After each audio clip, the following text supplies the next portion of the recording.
right, the next question is, how do you plan on fighting the Democratic supermajority in the legislature? Which is something that only Kevin knows how to do because you have to learn this from hands-on experience. Yes, so I know the supermajority all too well. I've been dealing with with the legislators, for the last 5 years. And, I've been called the leader of the opposition and Gavin Newsom's chief antagonist. I actually like that one. Gavin Newsom's polar opposite, that's what James Gallagher said. It was the best compliment I've ever received. But I actually have gotten legislation passed. In fact, Gavin Newsom just signed one of my bills last week, interestingly enough. Someone noted this might be the first time the governor has ever signed the bill of someone who's running in a recall against him. Another thing that some people don't know, Gavin Newsom is my constituent. He lives in my district. I'm his assembly member. So I don't think that I got his vote last year, though. So the question was, how are you going to fight the supermajority? How you fight the supermajority. So here's what I would do. I would call a special session of the legislature, and I would throw down the gauntlet. Because the legislature, by the way, adjourns for the year on Friday. That's the deadline to pass any bills. But a governor has the power to summon a special session of the legislature, and they have to come. They can't just say, oh no, we're off wherever we're vacationing. The governor calls a special session, they gotta come.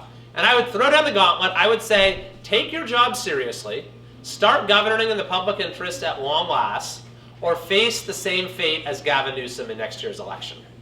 So these key issues, these key challenges facing our state that keep getting worse, homelessness, the cost of living, rising crime rates, failing public schools, I would demand meaningful reform legislation on each of those topics.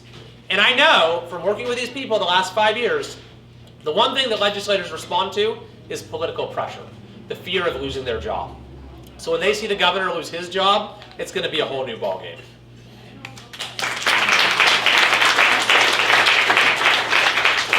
All right, this is an excellent question. It says, in your comment on one of the debates, you stated that you do not accept campaign donations from big tech and conglomerates, but you once did back in 2019. What made you stop accepting those type of donations? I think it's time for everybody to learn about the third house.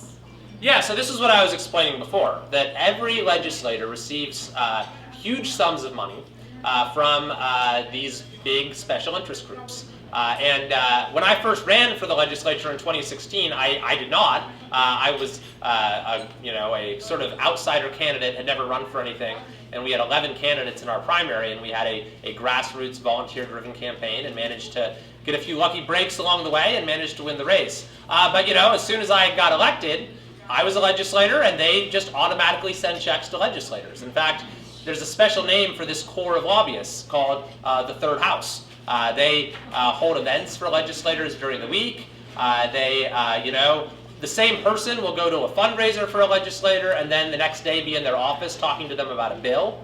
And so I saw the way this corrupted our politics. That when it comes to important legislation, for a lot of people in the legislature, the deciding factor is just which interest groups have the most juice on which side of it. Is it the people who are for it or the groups that are against it?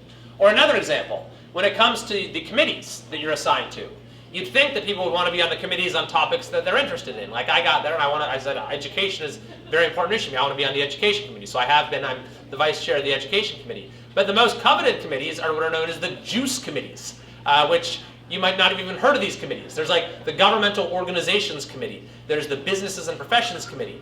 These are the committees where the biggest special interests kind of have repeat business. And so if you're on those committees, then they send you even bigger checks, the special interests that appear before there more often. And so when I got to the legislature, they started sending me these checks like everyone else. And yes, I cashed them like everyone else. But then I saw after a while that this, more than even like having a supermajority or anything else, is what is wrong with politics in our state, is that there is this influence. And by the way, they give more money than everyone else combined by a long shot. That's why citizens have no real voice in our government.